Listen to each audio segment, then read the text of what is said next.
3/4 cego, apresenta Marrou Dias.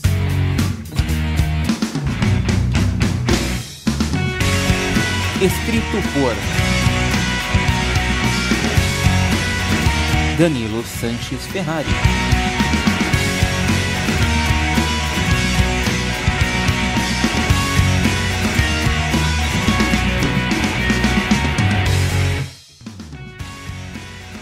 Acorde, Viviane! O golpe recebido por Tibúrcio distraiu a todos, que agora tentavam se recuperar, pois estavam sendo atacados pelas plantas e suas garras. Vitório cortava as plantas com lágrimas nos olhos. Ele imaginava que o pai não estava bem, porém, quando olhou para trás e viu Estela e a mãe de Ricardo chorando, enquanto ajeitavam as mãos de Tibúrcio sobre o peito, ele entendeu. Seu pai havia morrido. O sangue de Vitório subiu, e ele foi para cima das plantas com toda a raiva que sentia. As plantas o cortavam, mas anestesiado pela dor, ele as cortava e as matava. Motivados pelo ímpeto de Vitório, o resto do grupo conseguiu retomar o foco, e com a injeção de adrenalina que sofriam, por causa do real risco de vida, passaram a ser mais precisos em seus tiros. O pai de Ricardo, cansado de errar tiros, também pegou um facão e foi para cima das plantas. E enquanto lutava, percebia que dessa forma havia mais chance de acerto. Uma conta rápida dava conta de pouco mais de 100 plantas abatidas. Os que atiravam estavam começando a ter dificuldades para acertar os tiros, pois a distância entre eles e as plantas estava ficando muito grande. E um problema mais sério começou a surgir. As plantas que estavam longe começaram a disparar mais raios vermelhos, obrigando os atiradores a se desviarem após dispararem.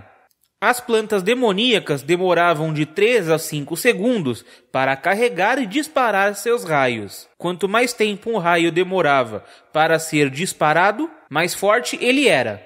Além de atirar nos que estavam em terra, as plantas também atiravam nas marroutias, que atacavam pelo ar.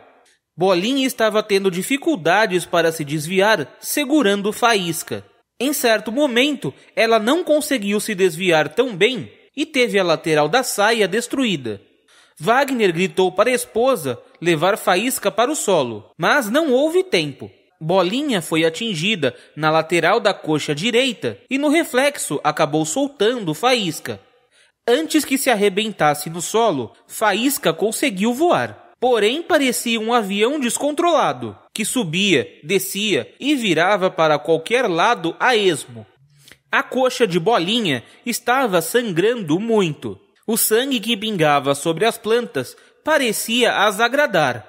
Então Bolinha rasgou um pedaço da saia e amarrou na coxa, se afastando para ficar fora da mira das plantas até que terminasse.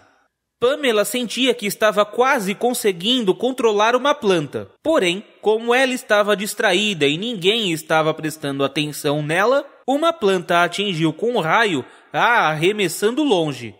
Augusto ouviu o grito dela e correu para ajudá-la. Ela estava viva, mas fora de combate, pois tinha sangramentos pelo corpo todo. A mãe de Ricardo foi até ela para fazer curativos. Estela começou a entregar mais munição para os que precisavam, enquanto gritava para Viviane: "Vai desencaixotando as dinamites!" Porém, Viviane permanecia ajoelhada com Fake ao seu lado e o corpo de Tibúrcio à sua frente. A cada tiro que dava, Wagner saltava e rolava no chão. Porém, em um dado momento, 2 plantas próximas atiraram quase juntas. Ele se desviou bem do tiro da primeira, mas teve a ponta do pé esquerdo atingida pelo tiro da segunda.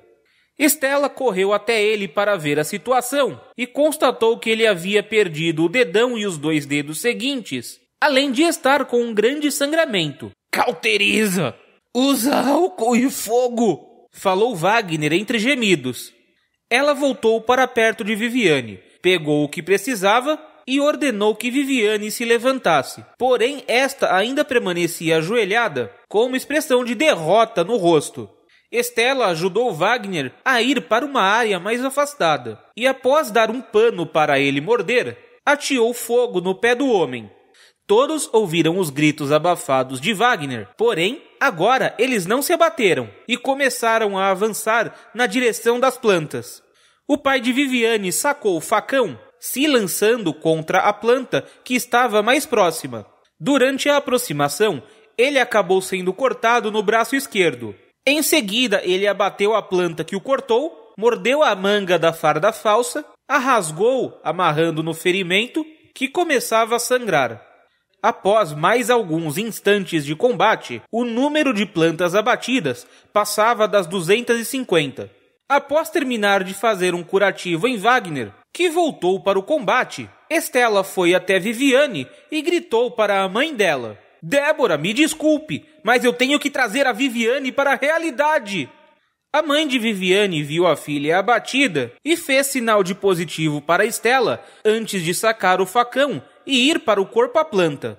Estela agarrou Viviane pela gola da camisa, a levantando, grudou o rosto no da garota e gritou: "Acorda! Precisamos de você! Tem gente morrendo e sendo mutilada!" Porém, a garota permanecia largada como uma boneca. Então Estela começou a estapear o rosto de Viviane, gritando para ela acordar.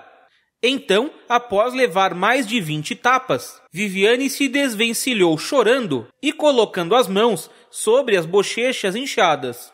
Estela voltou a gritar: "Seu corpo não serve só para dar para os garotos! Seja mulher e faça algo! De quem você tem mais medo? Dessas criaturas ou de mim?" "De você", disse Viviane, parecendo uma criança assustada, com uma voz quase inaudível. "Então se mexe!" gritou Estela. Viviane olhou para a direita e viu os outros indo para cima das plantas. Olhou para baixo e viu o corpo de Tibúrcio. Olhou para a esquerda e viu uma caixa com granadas, ao lado de uma de dinamites. Então pegou uma granada em cada uma das mãos, arrancou o pino de uma com a boca, saiu correndo na direção das plantas e jogou a granada na boca de uma planta que estava prestes a atirar. A planta explodiu, levando consigo as plantas que estavam adjacentes a ela. Viviane arremessou a outra granada após tirar o pino, e mais uma planta que estava prestes a disparar explodiu, levando outras consigo. Continua. Visite o site 3quartoscego.com. Entre em contato através do e-mail